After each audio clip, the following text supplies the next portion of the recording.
afternoon. Oh, I'm not sure if everyone can see me. Yeah, we're doing all this.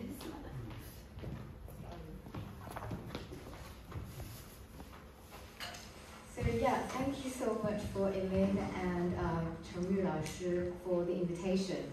I'm really glad and honored to be here today and share with you some of my philosophical thoughts about music and life, ethics, etc. And before I start, I would like to ask you a very simple question. Anyone has a subscription at the gym regularly? Do you go to the gym? If you do, please raise your hand. Okay, we've got a few hands up there. It's great. Well, I guess music is a kind of exercise too, so you probably don't need the gym that much. Philosophy is itself a kind of exercise. It's an exercise for the mind, for the soul, for your consciousness and attention. But a lot of people think of philosophy as something very abstract, as something that's only about thinking, meditating, contemplating. Is it true though? As a philosopher, I always combine my understanding of philosophy with music practices because I think it's really helpful for my well-being as well as my relationships. And let me tell you why. So there's this idea in ancient Chinese philosophy, especially in the classical Taoist and Neo-Taoist tradition that we call Yangsheng, nourishing life. And nourishing life basically is a concept where actually the practitioners of life nourishing cultivates the heart-mind in order to reach a state of the mind which is peaceful, tranquil, and undisturbed, no matter how the external world changes and evolves. So how do we get to that state of peace? In Zhuangzi, the most adorable classical Taoist text, we see in chapter 2, Youlan, this idea of listening.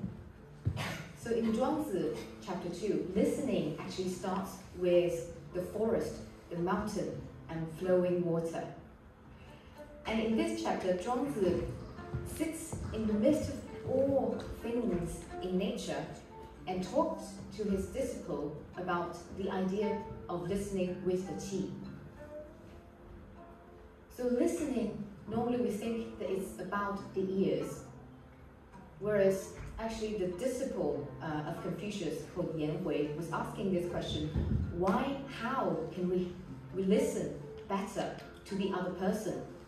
So this student or disciple is actually going to a very dangerous country where there's a dictator, and that dictator is actually very grumpy about people who criticize him and want to cut off everyone's heads if they do not listen to his orders.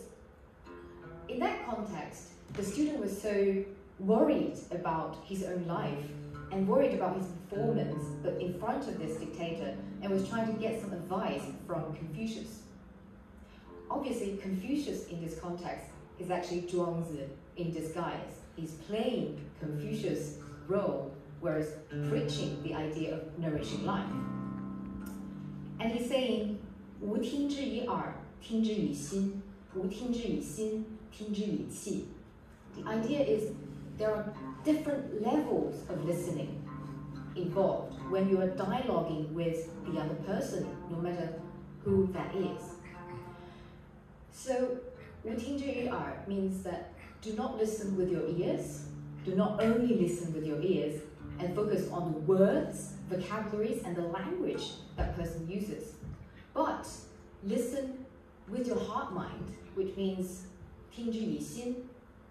Focus on what kind of emotions and sentiments and state of mind that other person is currently experiencing. Try to wear his shoes, try to put yourself into his own position and listen beyond the lines, listen beyond the words. I think it's very interesting that at this level I learned a lot about how to deal with relationships. I always think of all my exes in my past experience, and I thought that if I had been less irritable and less irritated by what the other person says in this in whatever situation, I would probably be better at getting a relationship. Think about it. If a person says something like, damn it, what a bad day, every day to you, how would you face that person? How would you react? According to Zhuangzi, listening is actually about letting go of your ego. So letting go of the ego means that you need to detach yourself, you need to empty the ego outside of your heart, and trying to listen carefully to what the other person is trying to express with those limited vocabularies. So how about the third level of listening then? This leads to Kang's idea of music without grief and joy. Yeah? As a strong disciple of the Taoist classics, what we call the Sanxuan, so I Ching, Dao De Jing, and Zhuangzi, Kang is faithful to the idea of listening in Zhuangzi, especially in the context of Youlan. However, he does not agree with Zhuangzi that the level of listening with the heart mind and listening with the qi can only be reached in the midst of nature. Kang thinks that music comes from nature. Music is natural. And so by listening well to music, we actually could practice mastering the skills of listening, just as we do in the midst of nature. So we don't need to go to the mountains and rivers to practice the skill. At home, in our studio, in this beautiful theater, we can already practice that skill of listening with your qi. So what about this qi? This mystical concept that even me as a Chinese can't really fully understand. Here, in Kang's chapter on music without grief and joy, he proposes this idea of bian xi and wu chang. So music, especially in the context of Guqin, has a lot of little changes. And the art of Guqin and the speciality, the uniqueness of Guqin lies in that subtlety of change. That subtlety corresponds to the philosophical concept of impermanence. Impermanence arises first in the Zhuangzi, but obviously Kang has pushed it forward to make it into a musicological concept. So the idea of impermanence means that all the phenomena in nature changes in no time, and that we can't really predict how it changes and when it's going to change and how fast it's going to change. Kang definitely thinks that Guqin has this speciality of being clear, the voice, the pitch being low. So it actually takes a good listener in order to discern that subtle change. If you don't listen carefully, you won't capture that. Unlike pipa or erhu, which can reach a higher pitch, Guqin has this lower pitch that actually can make you fall asleep if you are kind of distracted. So that actually makes Guqin a perfect music instrument for the practice of listening, just because it's so hard to be focused, and to a lot of my friends, Guqin is just a very boring instrument according to them, because there are it takes such a good ear to discern the nuanced and subtle changes that is actually entertaining. So last but not least, I would like to propose this idea of relationship between the Wu Tang to the longer life. So returning back to the beginning of this talk, I mentioned the idea of nourishing life, Yangsheng.